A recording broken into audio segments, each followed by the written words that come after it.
When we talk about English, we often think of it as a single language.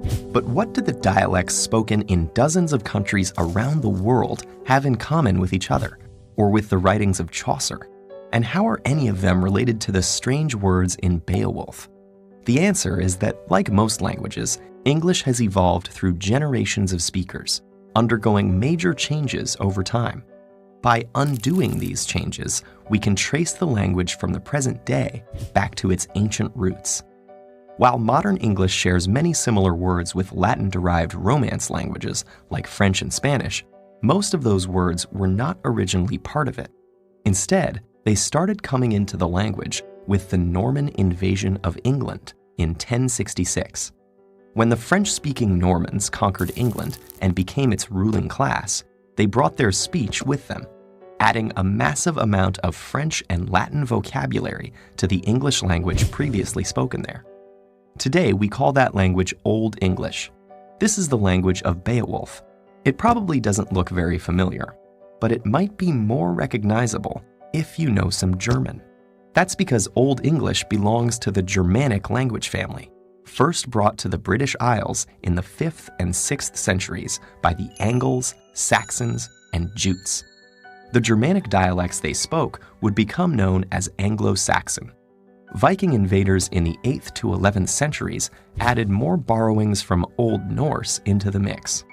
It may be hard to see the roots of modern English underneath all the words borrowed from French, Latin, Old Norse, and other languages.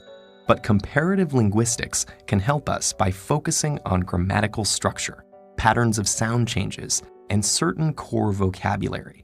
For example, after the 6th century, German words starting with P systematically shifted to a PF sound, while their Old English counterparts kept the P unchanged. In another split, words that have SK sounds in Swedish developed an SH sound in English.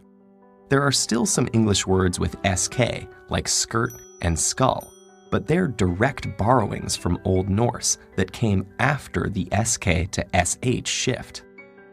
These examples show us that just as the various Romance languages descended from Latin, English, Swedish, German, and many other languages descended from their own common ancestor, known as Proto-Germanic, spoken around 500 BCE. Because this historical language was never written down, we can only reconstruct it by comparing its descendants, which is possible thanks to the consistency of the changes.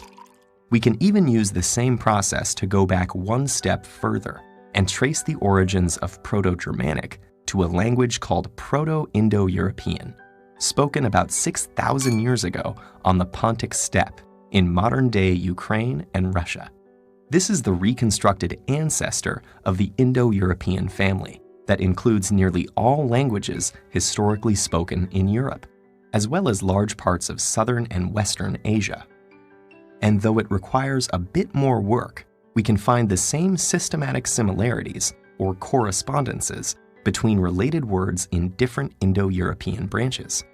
Comparing English with Latin, we see that English has T where Latin has D, and F where Latin has P at the start of words.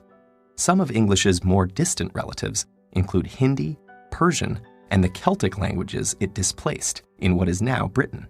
Proto-Indo-European itself descended from an even more ancient language, but unfortunately, this is as far back as historical and archaeological evidence will allow us to go.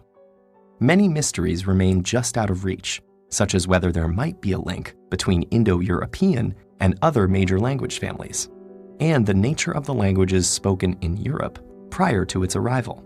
But the amazing fact remains that nearly 3 billion people around the world, many of whom cannot understand each other, are nevertheless speaking the same words shaped by 6,000 years of history.